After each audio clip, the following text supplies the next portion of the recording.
Good morning, watch fans. This is Big Jim with the Big Wrist. And today we're doing Rolex versus. And the first of those verses will be, of course, side to side, head to head against the little brother Tudor. So my Rolex OP39 I've had for a couple of years now, just over 2.5, I think. And my Tudor Black Bay Heritage 41 I've had for close to 4 now. Pretty close. 3.5 or 4 years. Long time. And these are forever keepers, of course. I actually, when I bought this, I had a $2,000 limit, my first luxury watch. And I absolutely love the snowflake hands. I am not a fan of the Mercedes hands, so I purposely looking for the Rolex that had a Mercedes hands, and you're limited. You're kind of limited. The OP is a great example. The Milgauss is a great example. Um, so I just didn't. I can't stand them. I don't know what the deal is. So my first luxury watch, I had a $2,000 limit. I got this from Bob's Watches. They treated me like a king. Fantastic watch. It keeps a little less than 2 seconds a day. Uh, 16 months later, I had another 7,000-ish dollars saved, um, and was actively looking for the blue one. My regret was not buying the blue Tudor, because I really love the blue Tudor. And I wanted it on a bracelet. I wanted it in, warranty. I wanted it from a major reseller, and I wanted to spend $2,000. So getting this watch for 2,000 for a long time was nearly impossible.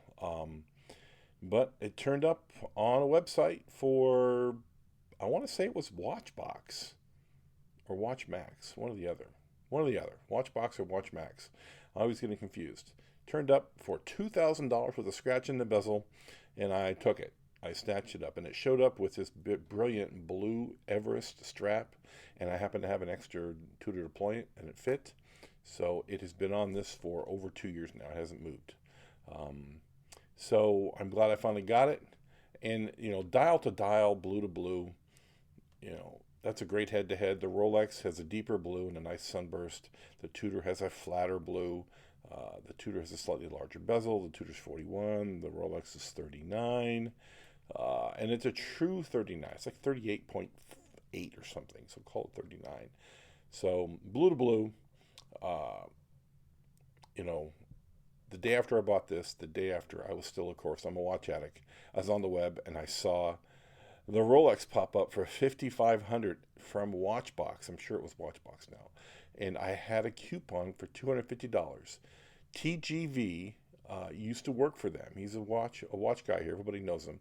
He used to work for them, and he had a coupon for $250 off anything over 5 grand, I think it was, or 4 grand. So I used the coupon. I got this for $5,250 delivered to my house, no tax. And he quit like a week later from them, maybe a month later. He quit working for them. So I got it in the bottom floor at that great deal. And of course now this is an $8,000 watch if you can find it.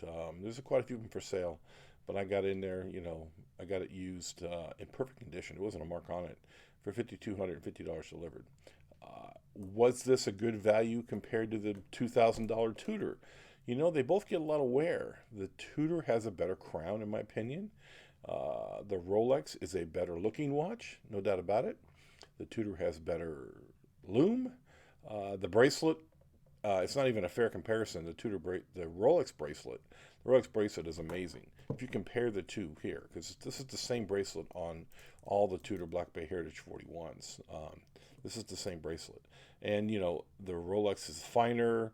It's better defined. The links are smaller, so it's easier to get a good fit.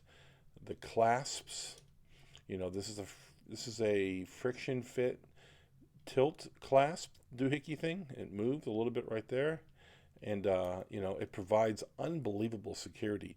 This is a standard fold over friction fit with a safety clasp, and that it works great. It does work good. It's branded. It's beautiful. But it's not on a different. The Rolex clasp is on a different level. I can see why the Rolex clasp is so well respected. Um, you can feel the quality in your hand. You know, the buckles are very, very similar. The Tudor has 3 micros. The Rolex has 3 micros on the inside. They're really hard to get to, which I do not like. The newer versions of the 41s, they have a 5 millimeter extension, which is great.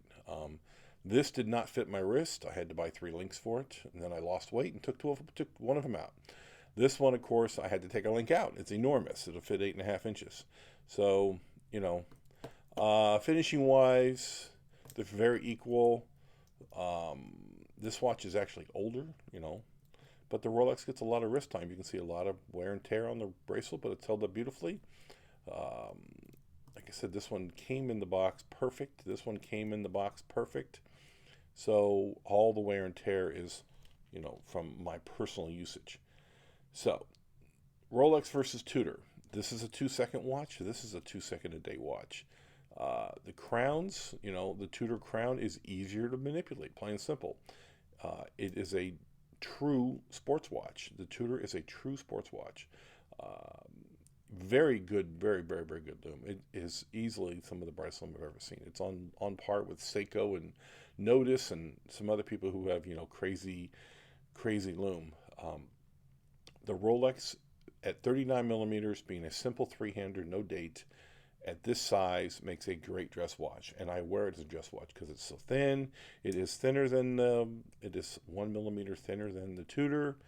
It weighs 25 grams less,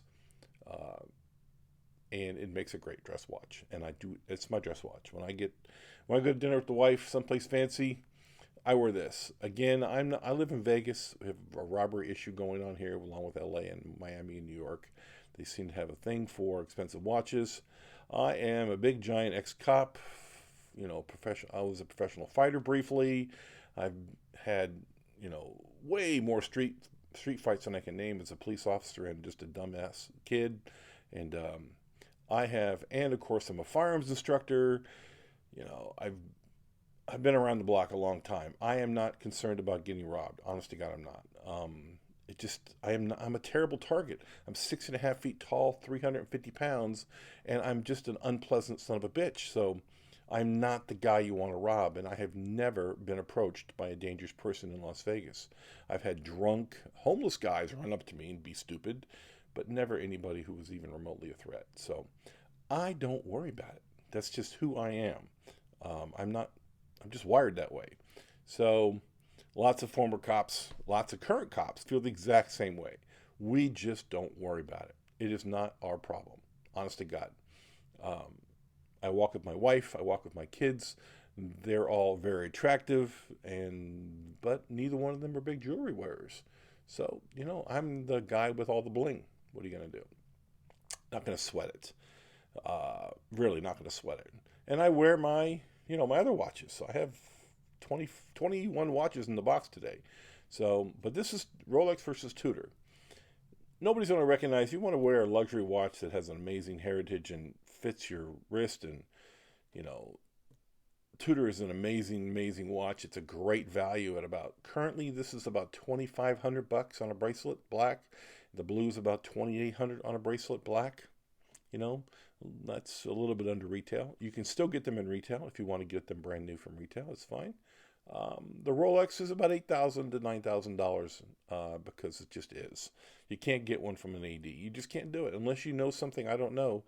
You simply have to get extremely lucky to get one in an AD. Maybe the last day of the month they've got a watch in the box they can't sell, or everyone's late picking it up. You might get lucky. And that's when I shop for watches. The last 3 days in the month, I'll go to the ADs and walk around and make sure I got a big fat credit card on me. Because you never know. You just never know. So this has been Big Jim doing a direct comparison between Rolex and Tudor. The Tudor's a better value. The Rolex is a better watch. Plain simple. That's my opinion. I hope you enjoy. Please like, comment, and subscribe if you get a chance. And I will see you on the next one.